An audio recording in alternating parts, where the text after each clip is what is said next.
Welcome to another episode of Playing Injured. Man, I'm pumped for today's episode with Jake Thomas, founder and CEO of Life Like Jake. Jake, how we feeling today? Man, I feel good. It's good to be here, Josh. It's Friday. It's 80 degrees in Miami, like I was just telling you. So it's not that bad. Sun's still out. No complaints. Happy, healthy, and wealthy, babe. Man, I love it. Happy, healthy, and wealthy, and in Miami. We can't forget that, right? And I just being able to view a lot of your content, man. I've really enjoyed what I've seen, and what I see is somebody who is just at peace and alive, right? And so I always love starting a podcast episode with who is Jake and how does he spend his time today? Ooh, Jake sees himself as a little boy every day. Mm, expand Uh, on that. I'm a lost boy in Neverland. Peter Pan was my favorite story growing up as a kid. It always is. So I held on to my inner child like a mofo, man. I'm a serious person. Don't get me wrong. Life is, what it is. And I'm a businessman and an entrepreneur. And I do all those things that are title required and status, whatever. But I'm a kid, man. I think of life as an experience and experiencing life with curiosity, fascination, wonder, awe, Mm, fear, all the stuff that, trying to look through life with a child's lens. So from the time I wake up in the morning, which is usually 3 a.m., sometimes 2:30, no later than 4. yeah. I'm excited. It's Christmas Day. Every day for me is Christmas morning. Every night is the night before Christmas, no matter how tired I might be, which I certainly can be a lot from working with clients because a lot of the work is empathetic work and it's passing and transmuting of information and emotions. And as much as you're giving, you're receiving, and that takes a lot from the Mm, body, but it's so self-fulfilling also. mm. So I wake up as a child, I go to sleep as a child, and that keeps me pretty clear between the ears and smiling every day, man. Okay. So that's the direction you want to take it. This is the direction you want to take it. Lately I have been You want me to say like I get on a bike and no no ride no no no. around or something And you like that, I love this direction that you're taking this because you know lately I've been thinking about authenticity, right? Like who is our true authentic self? Who were we when we were a child? And we hear the quote, who were you before the world told you who you were, right? And we Yep. all have kind of different traumas and things that have happened to us. And trauma not being like it was like major, but it was things that made us change our true authentic self and not be that childlike person we were before, right? And so now I'm thinking, you know, with the challenges that you face, what do you think brought you back to that place, that childlike place, um, to really find your true authentic self? I know that's complex, but um, I think I got tired of being sick and tired, man. mm, And I looked at the board and I said, what am I doing? And if what I'm doing is the result of how I'm feeling, well, then we need to go back to formula. Something's yes, wrong. If this is the equation I'm running in life and thinking that this is right, but I'm not feeling the way I want to. I'm doing all these things, but I'm getting no validation or rather no appreciation from it. I'm not feeling great from eating these foods and hanging out with these people. I'm telling you, man, one of the hardest things we deal with as humans, Josh, is trying to convince our minds of something that our hearts know to be a lie, straight up. And I had decades of doing that. And I had to reconstruct in my thoughts, like, all right, where's the problem? Where's the problem? And I went all the way back to being a little boy, yeah, from family kind of talking to me about how I was. And I was so personable and energetic and I love to do things. And it was actually my godmother, my Aunt Elsa, one of the coolest chicks in the world, freaking nurse at San Quentin for like 20 something years. She's badass, man. Freaking nurse at San Quentin. That's my godmother. And she was like, you were so amazing as a little boy. You were such a blossoming light and flower. And when you were interested in ballet, which I was, I loved dance and performing arts as a kid. But someone close to me in my family, when I came home after going to a ballet class, found out about it. And he said, we're not going to have any faggots in this house. wow, And I was just a kid. I was like 6 or 7 or 8. I forget how old I was. I was less than 10. And I didn't know it at the time, but my aunt saw that conversation take place and she told me she just saw me shut down, Yep. like saw the light just close. Yeah. Granted, to the naked eye, I was just like, oh, okay. And like, you go on. But I was so excited. I was so passionate about it. And to have that, caved like that, she said, I just watched you go dark as Yeah. a kid. And she's like, and you kind of never changed from that. You grew and did other things, et cetera. But like the fragility of children and as in who we are then, the innocence, the lack of development of the medulla to where we're so fearless and just able to do things without question, in the right way because it's our intuition, it's our curiosity leading us.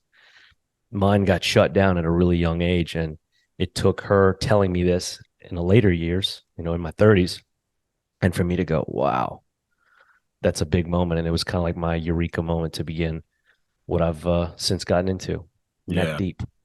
That's see how deep it's very deep because we all have that. Every single human, I believe, has some type of story like that, whether they can remember it or not, right? And I'm not sure if you remember the conversation or it had to be brought up to you, and then you were able to see, Yep. so this is a Yep. belief that was put on me and never quite able to shake it. And then you were able to go back and kind of change that belief about yourself. That, Totally. I don't remember the conversation but she told it to me so vividly, yeah, for someone that loves me, cares for me. Obviously, she remembered the moment very, very, very well. yeah, And as I was listening to her tell the conversation, it was like I was remembering through her words, through her storytelling, right? Like yeah. viscerally.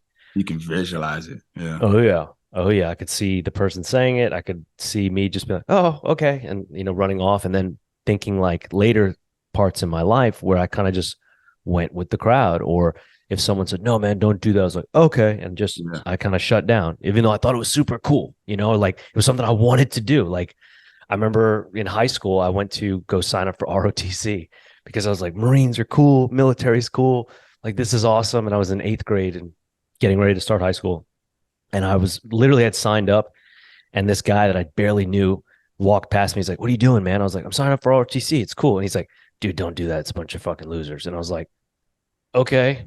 And like, I didn't do it, like on that alone. And there were several other things like that. There were kind of like pivotal moments where I caved to other people and like listened to them rather than listening to my gut, to myself, yeah, to my passions, to my interests, And then yeah. I was able to see that throughout a lifeline. It was crazy to trace it all the way back to this one moment Mm-hmm. when I wanted to take ballet and thought it was cool and amazing as a child. And then how that ripples into a lifetime's worth of other decisions or not, not acting on your gut. Yeah. And you're choosing kind of the attachment to friends or the attachment to being cool, the attachment to like being a great person, whatever the case may be, as opposed to being authentic to yourself.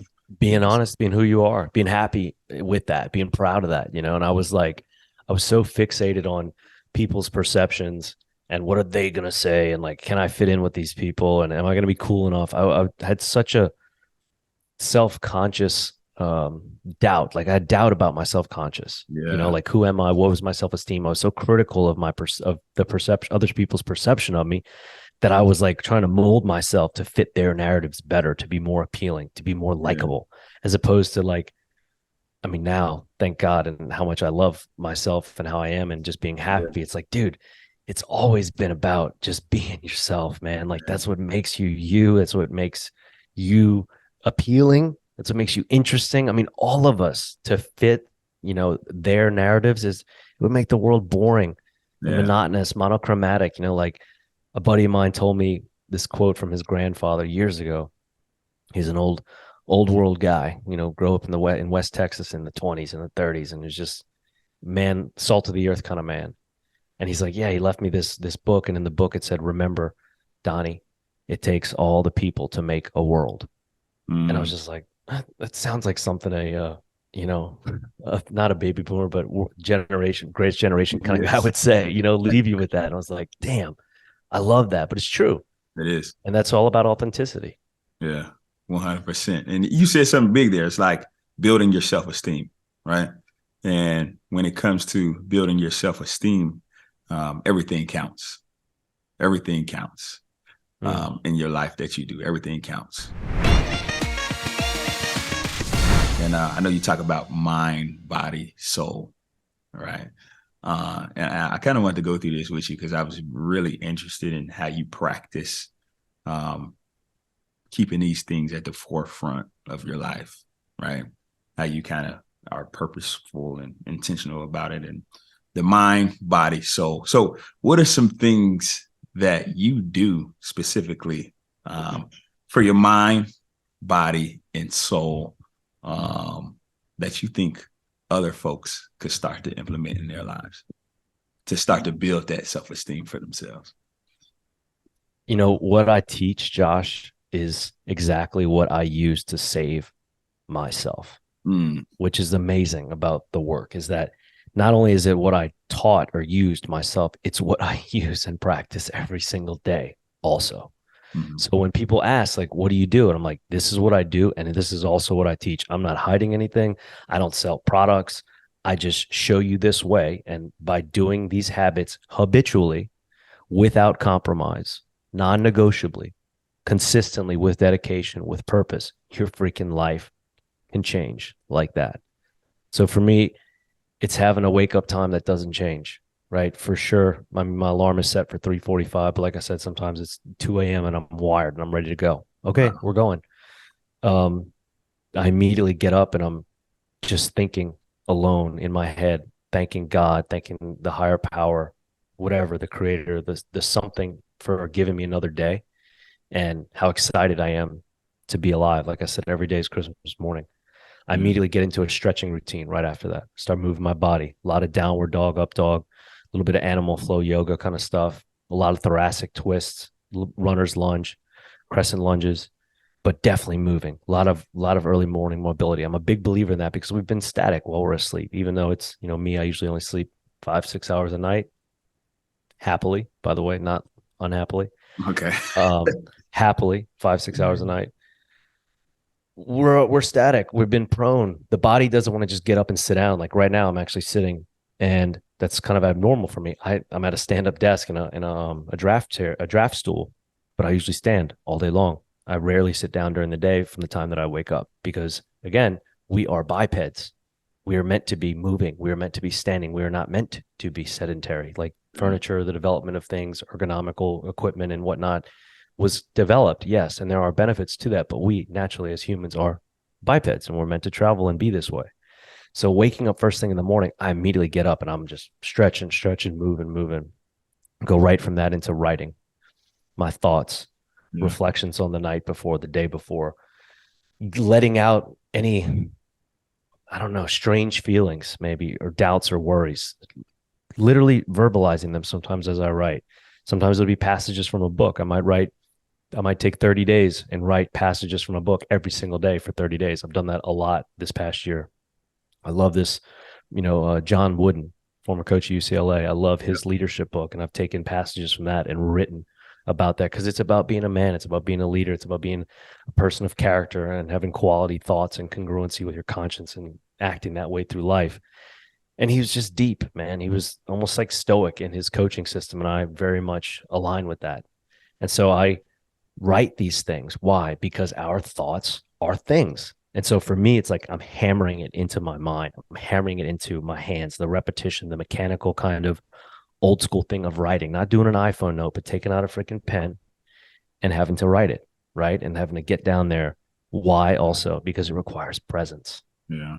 It's hard to write not looking at the paper. Right. I mean, I'm not that good at doing this. So I don't know if you no, are, but that's tough for me. So the presence that's required for all those things, right? Doing the yoga and the animal flow in the morning. I mean, you start getting inverted, like you better be paying attention or you're going to fall, right? So it's immediate requirements of presence as opposed to surrendering that to a device or something else that I know is not going to truly serve me or that can wait, right? The difference between urgent and important, right? You start reading books like The 7 Habits of Highly Effective People or Think and Grow Rich, Napoleon Hill, like they talk about urgency versus importance and understanding the quadrant to where some things are urgent, not important, vice versa. There's only that one quadrant where they're both. Yeah. Most people, what they think is urgent, or rather important and urgent, it's really not either. It's Yeah. certainly not urgent. And arguably half the time, it's not even important. Yeah. This stuff is important. Doing Yeah. it first thing in the morning. You start every day with a clean slate, green grass in front of you, blank pages to write on, pun intended. And it's like, why not put some quality sustenance into those pages? Some physical and spiritual nutrition is what I call it. Yeah. So between the reading, the writing, the movement, and then for sure meditation, Yeah. always, whether it's 5 minutes or I did 45 minutes the other day. It was so cool. My longest one ever. And then for me is the exercise. Most people, it's like roll out of bed, head straight to the gym. And I used to be that way. Yeah. But now, by putting this process together of deep, introspective, reflective, presence required work, it's like the ultimate primer, dude. Because the gym's gonna be there. It can wait, you know. But like by putting these like almost like badges on Mm. before that even happens, before the waking world is even thinking about freaking getting up, you know, like I've already done pop, pop, pop, pop, pop. Yeah. And it's like that peace and quiet in the morning when there's nobody else awake. I know, you know, it's like it's Yep. literally the circadian rhythms, like witching hour, right? Between 2 and 4 a.m. Which is funny because if you're out between 2 and 4 a.m., it's like, oh, nothing's ever gonna happen after 2 a.m. Yeah. Right? But when you're up, then Um, it's a different thing. And it's like having the world to yourself. So there's a different kind of silence because you've got more oxygen to breathe. You've got more ether at your leisure because other people are sleeping and resting. And I remember seeing that in New York when I used to get up early there too. I'd look out of my apartment window into the Manhattan skyline and all the lights would be off. And then man. there's mine, you know, on in the building. And I'm just thinking like, yeah, this is cool, man. And then Yeah. I go for a run out there and I'm running through New York City, running in, you know, Columbus Circle and Times Square and Washington Square Park alone. You don't do that. It's like it almost feels unnatural, but to be in those places alone, I'm telling you, there is power. And Yeah. when you start combining all these things, you're talking about a serious snowballing effect of confidence, of self-love, of individuality, and ultimately the road of self-mastery. That's how you start paving it. Yeah. And notice exercise has only been mentioned once, Yeah. right? Don't get me wrong, it's a part of it, but it is the least, in my opinion, important part of it all. 100%. And you mentioned this. It's almost like you're anchoring the day, right? I got this Kobe Bryant book behind me. He talked I about saw it. I saw it, man. I saw that. Mama he mentality, dude. Absolutely. he said, man, I never left the house without meditation. Right. He said, because it felt like you were able to anchor the day. If he didn't get meditation in, he always felt like he was chasing the day. I was chasing the day instead of anchoring yourself. And it sounds like you are anchoring yourself. And not only that, you talked about being alone, spending time with yourself. What I've realized, very rarely do many folks get silent time. No noise, no phone, no Exactly. electronics. It's like you're alone by yourself and like really get to hear your thoughts, right? And you said self-love, and that comes with being alone and like really understanding those thoughts that you're having and getting it down. And that's what self-esteem is all about, self-love and spending time with yourself. But most people I think are kind of nervous and scared about the reality that they're in, right? Absolutely. Absolutely, man. I mean, how everything today is about dependency Mm-hmm. and tethering. Mm-hmm. It's almost weird to be alone. It's almost frowned upon or it's taboo, right? I remember talking to a girlfriend a couple years ago or last year. She was about to run her first half marathon. I was so proud of her. We were just kind of talking about some training prep and mindset and da da da da. And I was like, I got a challenge for you to do. She's like, all right, you know what? I'm excited. I was like, I want you to go on your next training run with no music, no headphones. And she was like, oh God. I mean, it might as well have been that I turned into a werewolf in front of her. The fear. It was palpable, man, for her to think about how am I going to do that? And the first answers were, I can't. And I was just like, oh God, you've come so far to say that, you know, like you've made so much progress to say, I can't because of that. And that's how we are, man. That's how most of the world is wired now. It's all about share, share, share, share, share, share, share, need, company, company, company, company. It's okay to have private moments. You need them too.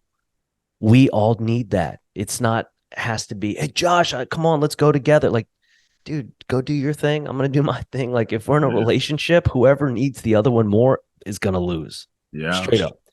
If you aren't confident, happy, and together here first, you're never gonna be confident, happy, and together with a mate. That's for damn sure. And if they're the same way, like you've got nothing but toxicity and volatility waiting for you. And 100%. no amount of great sex is gonna keep that together. I assure you. Oh, yeah. But that's just how it is today, right? And like the more I've leaned into this singularity as needed, the better I've felt, the more life has responded to me, right? Because life is not as we perceive it, life is as we are. So I have the comparison of when I was doing it this way, this is how life was, this is how I felt, and it was not good. And now that I'm doing it this way for this extended period of time, boy, a lot seems to have changed. Has the world suddenly started to not be against me as I was cursing it for so many years that it was? Nobody likes me. I can't hang out with people. It's everybody's fault. I hate you. I hate you. Mad, mad, mad, mad. Dude, it was right here the whole time.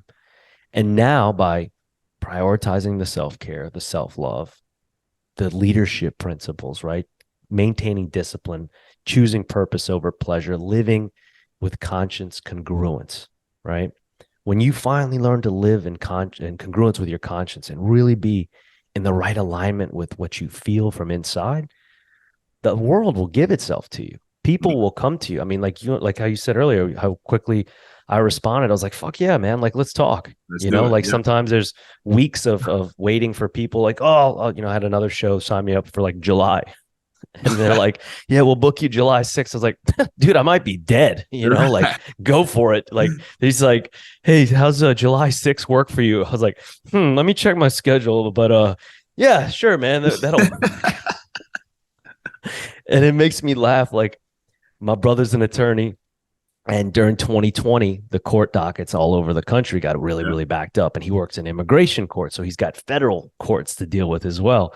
And he said he got a continuance one time for a client. And it was like, this is in 2020. And they're like, how's August of 2022 work for you? And he said the same, he's retelling the same story. He's like, yeah, that should be fine. I'll have my secretary check the date. And my brother's like, I might not even be an attorney anymore. Like, yeah, whatever. But to the point about isolation, the greatest Stoics, Yeah. some of the greatest thinkers, enlightened minds in the world, thought leaders have all used three things almost exclusively: prolonged fasting, Yep. extended treks, and isolation in order to find and promote personal growth, self mastery, and development. Why?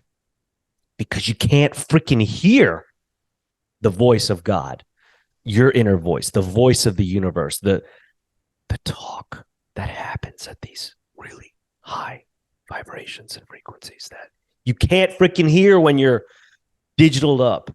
They won't come into you. Your brain is not able to compute and receive. You're not at the right vibration yourself. You're not able to understand these frequencies because you got too much material convoluting your thoughts in your head. You have to, a la 40 days and 40 nights in the desert. Doesn't matter whether it's the Bible, the Quran, the Torah, like all the theological, all the books, all books of theology talk about this, some type of prophetic, messianic entity or deity that goes off in these treks. And they do that because that's how they're going to get themselves to be able to speak to their higher powers. Yeah. It's not magic. It's understanding the system, right? Yeah. Understanding how the world works and that all the unnatural and human kind of elements that we live with, I mean, even the technology that's providing our means right now, Right. there's got to be an ebb and flow to it, right? How we use it and how we can lessen how much it uses, I think, of us. Yes. It's crazy. You talk about Stoics and, I've, reading like Marcus Aurelius's Oh, dude, meditation, meditations. and how you know, great of a thinker he was. Yep. Yep. I mean, this is a salty book, dude. Well, I This guess thing is this thing is beaten up, man. man. I'm just so impressed by how great of a thinker he was and how a lot of those concepts are still relevant today and they'll forever be relevant. And it's like, wow, if we had the power to just be alone with our own thoughts and write in our journals, um, how amazing would our thoughts be? Exactly. That's how you foster creativity, right? And that's what I've done. That's what I use. Reading books about, let's say, Nelson Mandela or Anwar Sadat, right? Yeah. Viktor Frankl, people that were in prison, Yeah. John McCain, people that were in prison in these terrible places, yet maintained resolve, prosperity, optimism, belief, faith, whatever. Viktor Frankl talking about, the last human freedom being the way you choose to perceive something. And for him, it was, concentration camp, Holocaust survivor, and choosing to decide how he let what was happening to him affect his mind. Yeah. Because there's nothing he can do about getting raped and fucked with physically and mentally and the horrors that he was seeing. There's nothing he could do about that. But they couldn't take his mind away as much as they destroyed his body and tried to destroy him. He realized, like, I can think my way to a different place because, again, our thoughts are things. Mandela and Sadat, both of them became masters of their selves. Yeah. And by becoming masters of their selves, they became masters of themselves. Yeah. And they both talk about that, like the knowns versus the unknowns, the what I can control and what I can't control, to where prison is such a paradox because you look at some monks throughout the world, even old indigenous tribes. And again, the mentionings of the peoples that I've talked about using isolation to their ultimate benefit and power. Yet in our prison system or throughout the world, isolation is one of the ultimate punishments. Yeah. Isn't that not crazy to think, like, here we are, I use isolation all the time to foster creativity, to evoke a better understanding of myself. And by doing that, I'm better able to serve the people that I work with. Yet there are people all over the world, and so many in the United States, that are stuck in the hole, stuck in the shoe, that are staring at a wall 23 hours a day with no sunlight, and like, that is the ultimate punishment. And here we are tapping into that for benefit. Why? Like, why is that the way it is, And to think that that's the ultimate punishment, but to others, it's the ultimate liberation. Right. Crazy, no? Right. I mean, you talk about perspective, the power of it, right? And, Marcus Aurelius, he mentioned something called Amar Fati, right? Embracing challenges, embracing hardship, embracing obstacles, knowing that somehow, some way, this will benefit me in the future. I will be better for this, good or bad, no matter what. I love it. And I know that it will be in my favor a year from now, 5 years from now, whatever the case may be. Oh, yeah. Oh, yeah. I want to go to kind of your past, right? And you talked about how the things that we talk about, isolation, being alone, working on mind, body, soul, saved you. What did it save you from? Who were you before you became who you are today? I gotta get ready to answer this one. No, I was, I loved life as a kid, like I said, but from an early age, I had a light shut down inside me. So I had to use sports and looks and external and superficial things to try to feel better about myself, to fit in. I could party really great, and that was another thing. And I was also unhappy. I didn't grow up with a mother. My father was not a gentleman. He was a womanizer and a good drinker. And it's not that I had like a terrible childhood with physical abuse, but I didn't have the man that I needed in my life. And I certainly didn't have the woman. So it was a weird crux of like, who are these people? What's my role model like? Who do I look up to? What do I understand gentlemanly things and manners and chivalry from? And, a lot of stuff that I was just confused by. So I had to teach myself all of that, number one. But then at the same time, the unhappiness at home is what pushed me to the military, Mm. because I was like, this has got to be better than where the frick I'm coming from. And then I get there and I'm like, oh my God, I can't believe I actually got here.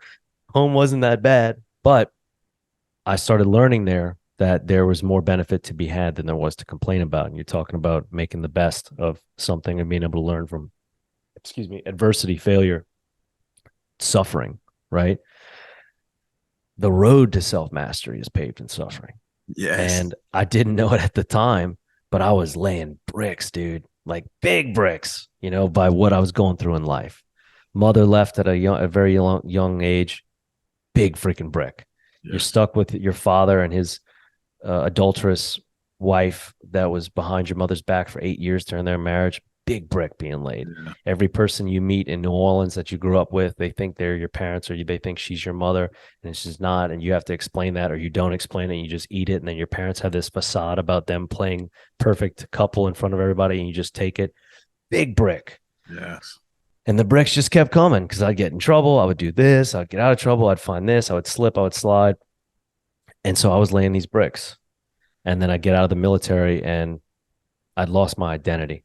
I developed this identity as a Marine. I was so proud because I finally had something to me that was tangible and credible that I could hang my hat on and say, I'm so proud to be this, to honor this tradition and these people, and to carry this on to next year's, and to pen my name to something that I believed in truly. And then when I got out, it was gone. And I was like, well, now what am I supposed to do? I don't know. They don't train you for this part. Right. And so that's when I started drinking. I started using a lot. And I just wasn't happy and I wasn't whole inside. And that's what kept me kind of searching. And people were like, man, you got this crazy story of jobs and school and all this and that. You've been in so many places. I wasn't doing it because I was happy. I was doing it because I was trying to fucking survive. Mm. I didn't know what I was supposed to be doing. I was scared everywhere. I felt like a failure. I felt like a fraud. Everywhere I went, I'm like excited to get there and think like, oh yeah, I can work at a bar. Perfect. And I did. And I met great friends, had a great time, but just getting blasted, 8 nights a week. And with booze comes pills, and with pills comes drugs, and with drugs and pills and booze comes girls and Yeah. things and emotions that are not good for you and for other people. And I became a liability to myself and to others. And you don't even see it while it's Right. happening, and then one day your brother, while he's in law school, tells you like, hey man, FYI, Louisiana has a statute that it's a minimum of 10 years if you are caught or arrested with a firearm and a CDS, a controlled dangerous substance. And I was like, wow, that's interesting. Cool, man. Thanks. And in my mind, I'm like, shit, I got a handgun and an 8-ball in my Range Rover right now. And I did a lot. I always had a bag and I was always carrying in New Orleans. Mm-hmm. And to think about the years that I did that for, dude, 10 years minimum. Could have been worse, if I was, because I was drinking and driving a lot. I was under the influence for sure. A lot of times had pills also, and sometimes more than just an 8-ball. So I don't know what the gram amounts were for additional charges, but like, dude, that's like your life is freaking gone, man. Yeah. Like you're fucked. And so the writing got thicker and thicker on the wall as I was feeling this way and doing these things. And again, I knew it because the hardest thing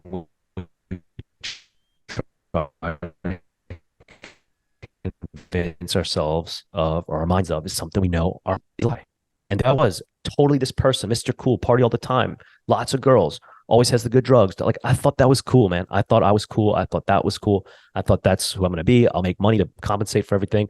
I'm white. I'm affluent. I'm connected politically. Like I can get out of trouble. Like that is the fucking delusion that I had, straight up. And yeah, you don't just wake up like that and you're there. Like it takes steps, but you are so blinded by your own bullshit and arrogance and just, again, convoluted thoughts that like you can't think clearly.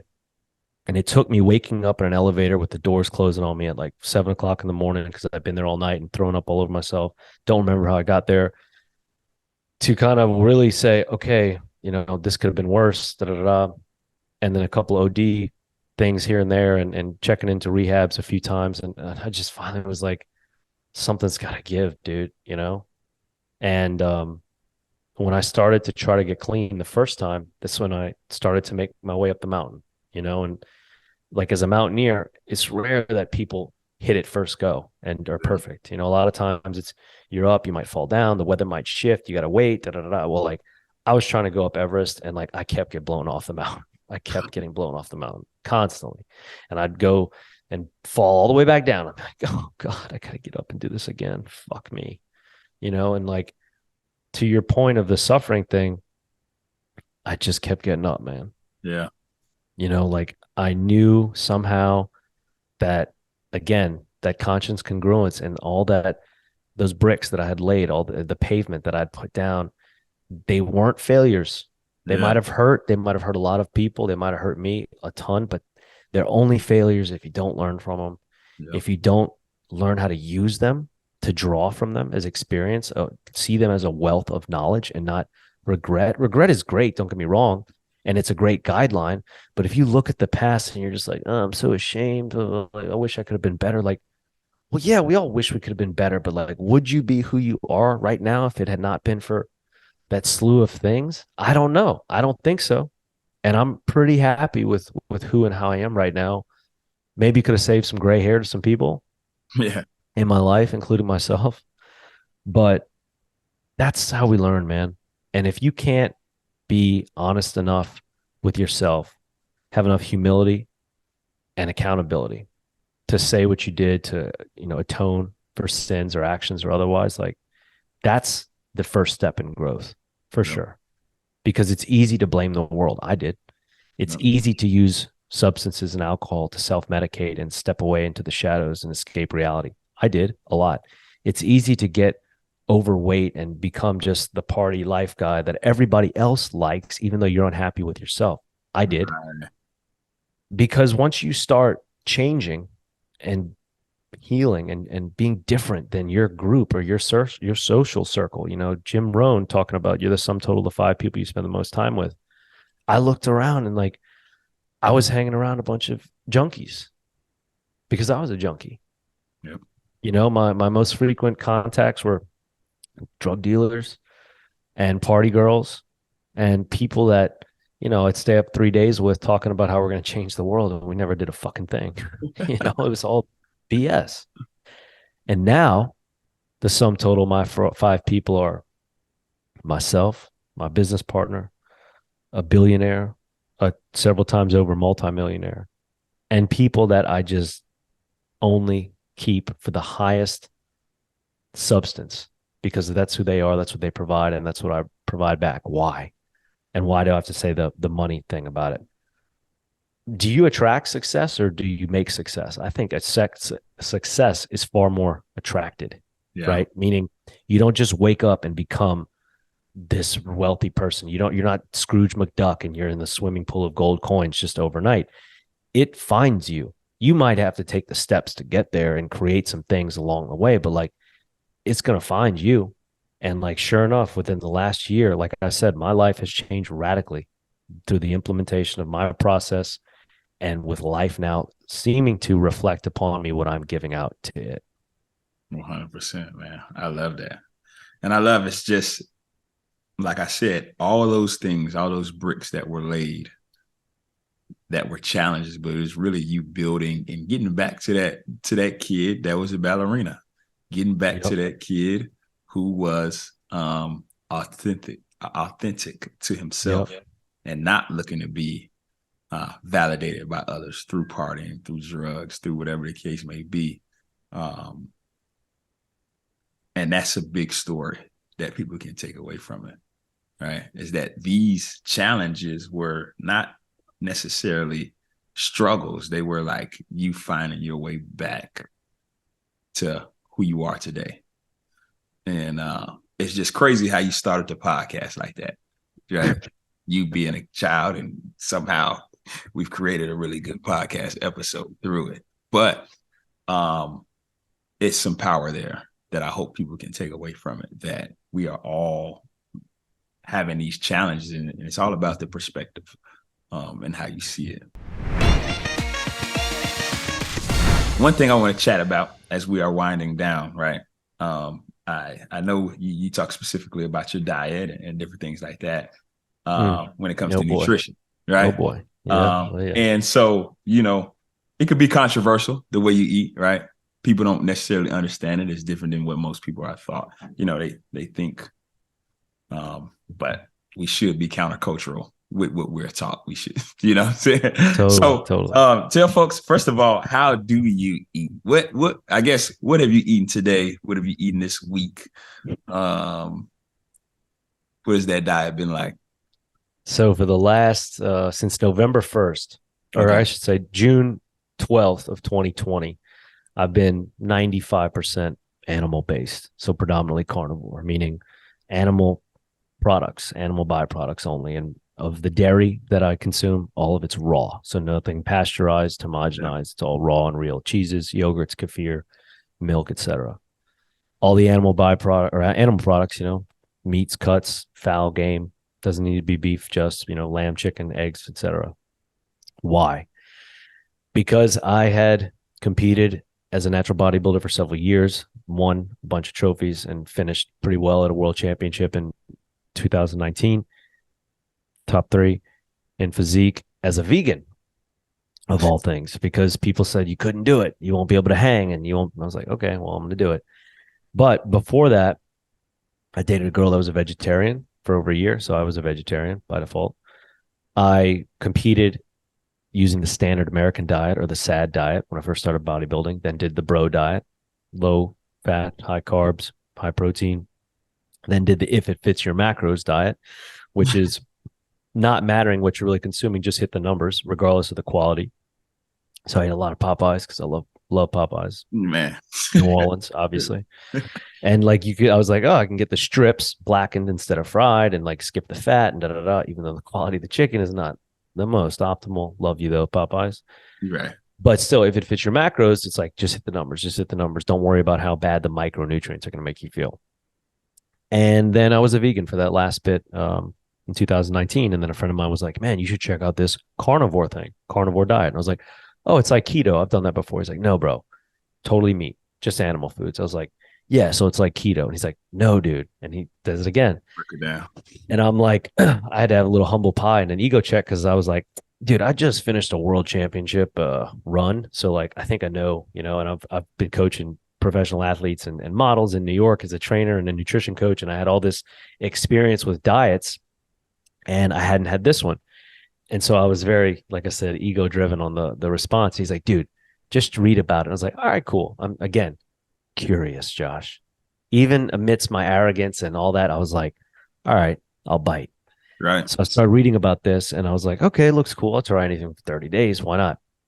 So I started and I went 30 days, totally strict, just meat, water, salt, and even didn't have caffeine for the first 30. And it was radical, totally radical. The changes were amazing. I was, wow, really shocked. And since then, I have been basically a mad scientist in delving into this. And this is my third year now, because I cannot disprove the hypothesis. That's the job of a scientist, Josh, is to try constantly to disprove your hypothesis. You're not trying to create law or dogma. You're trying to disprove it, right? That's how Thomas Edison invented the light bulb. 10,000 ways how not to do it. And he was like, oh, cool, there we go. Here you go. But I got 10,000 ways how not to do it. That's the real data collection.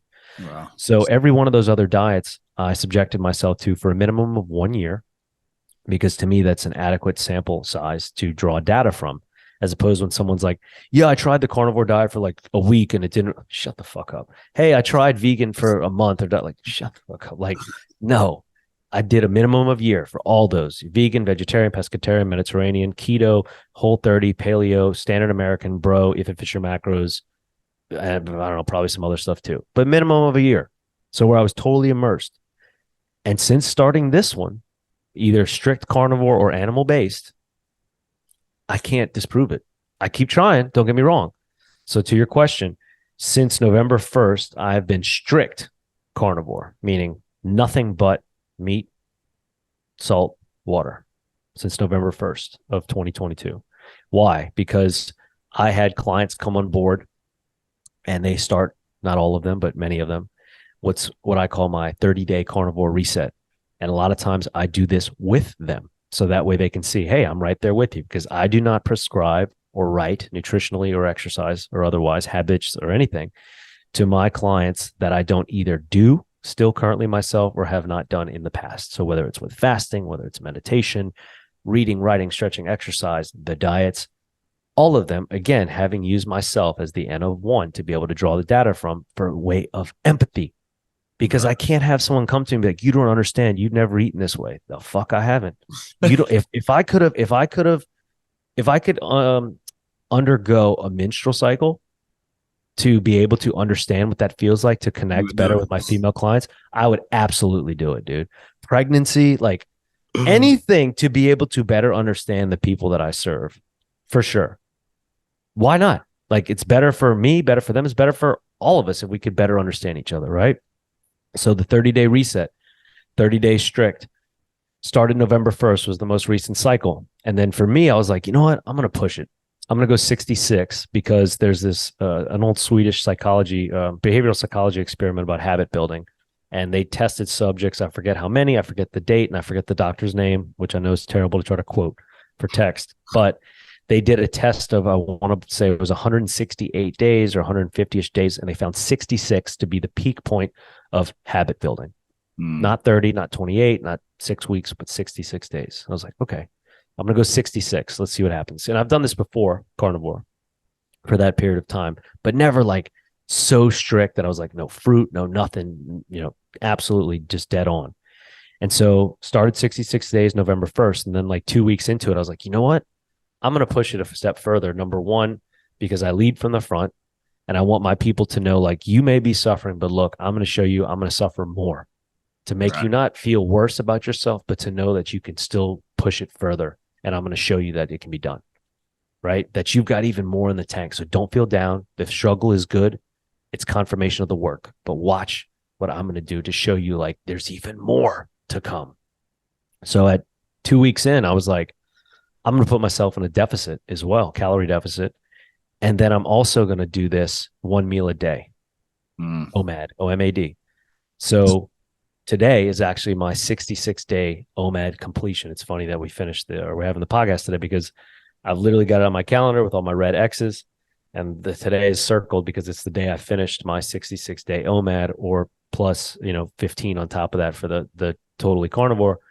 And tomorrow is going to be the first day where I reintroduce non-animal foods into my diet. So maybe some fruit, maybe some yogurt, maybe some chocolate, some dark chocolate, high quality dark chocolate. I don't know, but it'll be like a singular reintroduction of these things to see how they make me feel. You ask about how I'm doing what I ate today. Well, today was 6 eggs, corn and soy free organic eggs with a bison short rib with like 8 ounces of wild caught shrimp, about 8 ounces of corn soy free organic chicken thighs, and then I made some scratch Alfredo sauce with raw cream, raw butter, raw tallow, and a little bit of salt, and reduced all that down, cooked it all together. And I mean, again, dude, I'm from New Orleans. Like, this is, Yeah, you still gotta cook.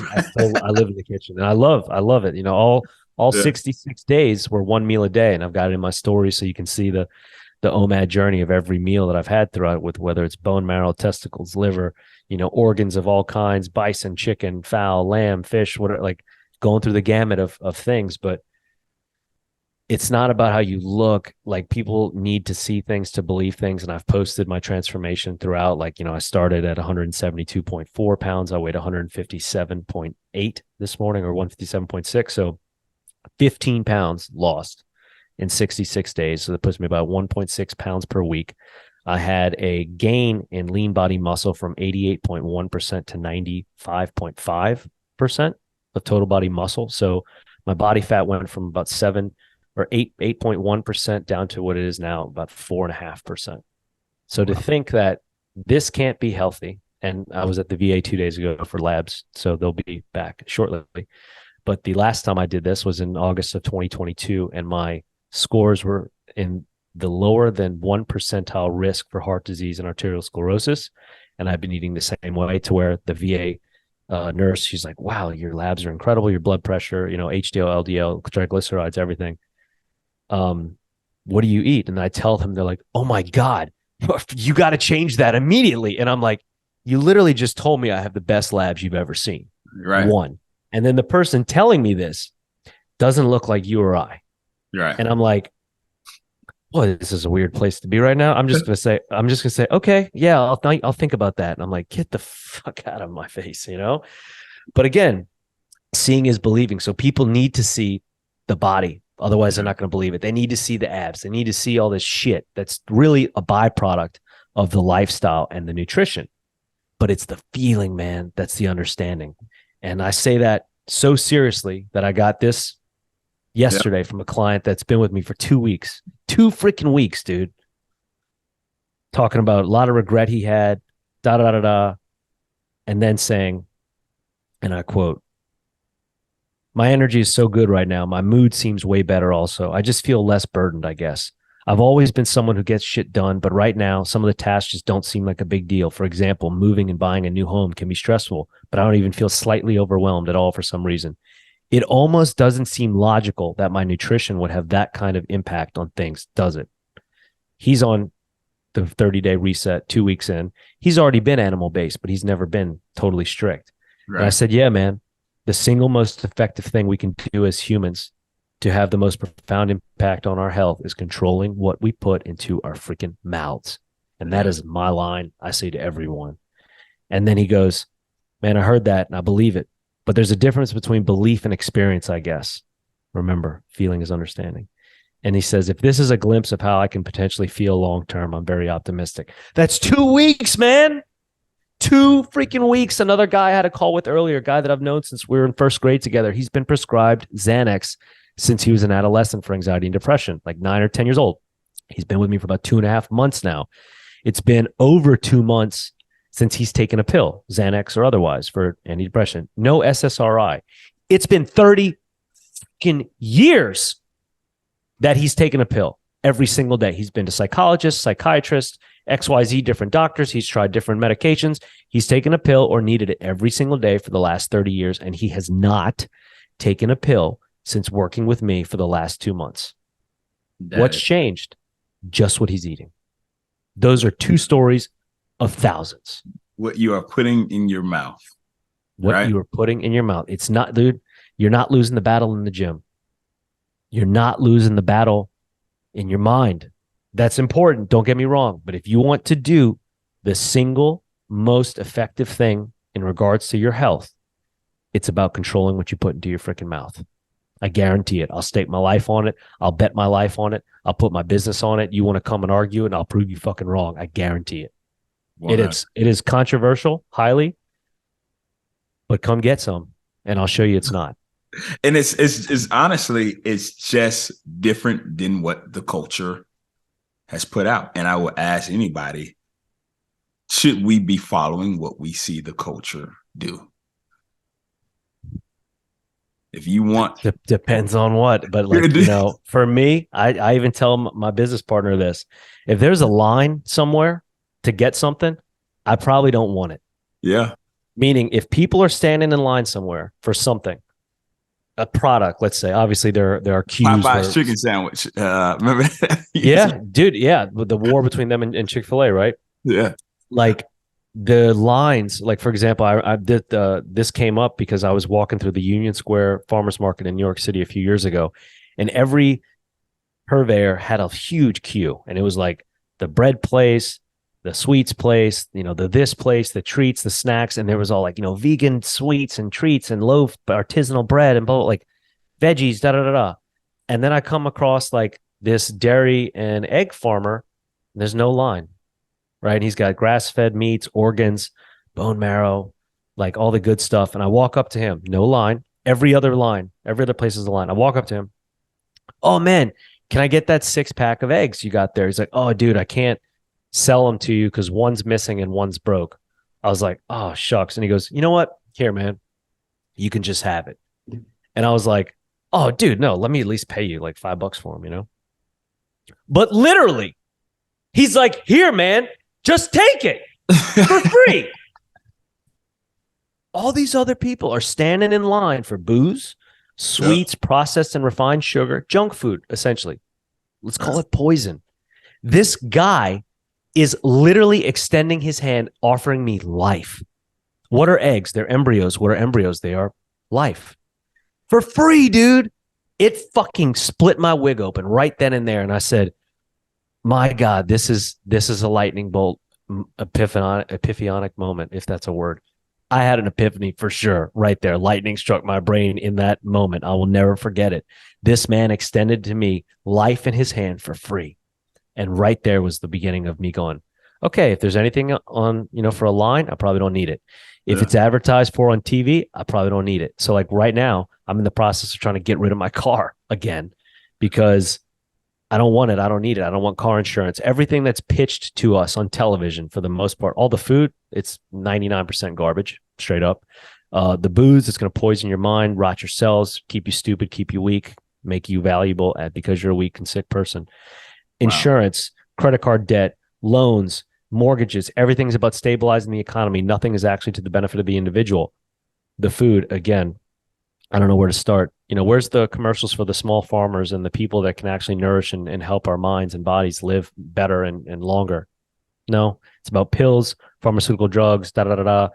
It's a whole other rabbit hole. But the answers, or rather, the writing on the wall is all around us, but we're blinded. Your people are blinded because of their choices.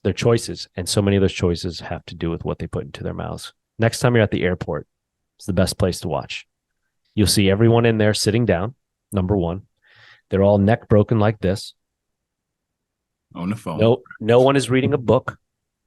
And this was another epiphany. I was flying transatlantic a couple of years ago, and I was standing in this international terminal like this, standing, not like this, but here, reading Neutral Spine. And I dropped my book kind of like this and was looking around. And there was like 6 flights outbound. They're all going minimum like 5-6 hours across the Atlantic. Zurich, Dubai, Berlin, whatever. And here I am reading this book, standing, and I look around, and every other passenger is sitting down and they're on a digital device and they're all snacking on shit food. And you talk about that feeling of difference or isolation or or being like, I'm on to something now. And that's when it really came through, because I thought about the eggs again. I thought about the other moment again. And now here I am solo. And I was like, okay, this is the place for me. And because of how it's making me feel and how my life was changing. And it's where it's gotten me today. Man, I mean, seriously, seriously. Who were you before the world got to you? And that's what being countercultural is. I mean, most people are just looking for that approval, looking to be like everybody else, and it becomes a habit. And I couldn't tell you what that feeling is like when you're the only one doing something. You feel some type of, you just feel like you're doing right by yourself and for yourself. And that moment in the airport, I can only imagine, like, wow, like I love myself. I really like myself, man. That's a moment right there. Well, I love it. Jake, where can folks find you? Where can they follow your journey? Like I said, I've gone to your Instagram. I loved it. Website, different things like that. Where can folks find you?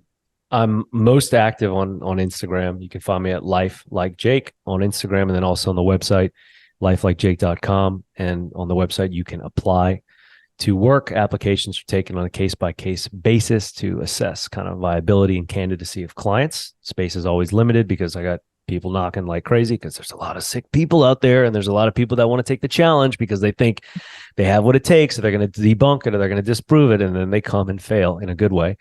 And realize what they didn't know, or what they thought they knew of the world was a totally different thing, and they get unplugged and then they can't go back. And it's like, I tell you, buyers beware. But I'd say IG is the place I'm most active. Life Like Jake. Perfect. I'll have that in the footnotes and YouTube and different things like that. Yeah, man. Thank you. No problem at all, man. 30-day reset. Reach out to Jake. Instagram, You got some YouTube videos and stuff too. So I'll plug pretty much all your stuff and Thanks, man. Yeah, please do. Please do. perfect. Well, Jake, we appreciate you. A lot of value, a lot of value, man, that people can take away. They can listen to this quite a few times. So I appreciate you, man, and enjoy Miami. I'll try. I appreciate being on the show, Josh. Thanks for having me. You got the right book right behind you, man. The Mama Man, the mama mentality. Hang mentality. on to that. Mama Absolutely. mentality. That's a great guy right there. That was a 100. great guy. He was a real practitioner, Yeah. the truest competitor, the ultimate competitor, and a great human being. So it's a Yeah. good guy to have next to you. Yeah. 100%. It's like, it's a person who you miss. You never met him now, but Oh you yeah. miss based Oh off yeah. of what he put out into the world. Oh yeah.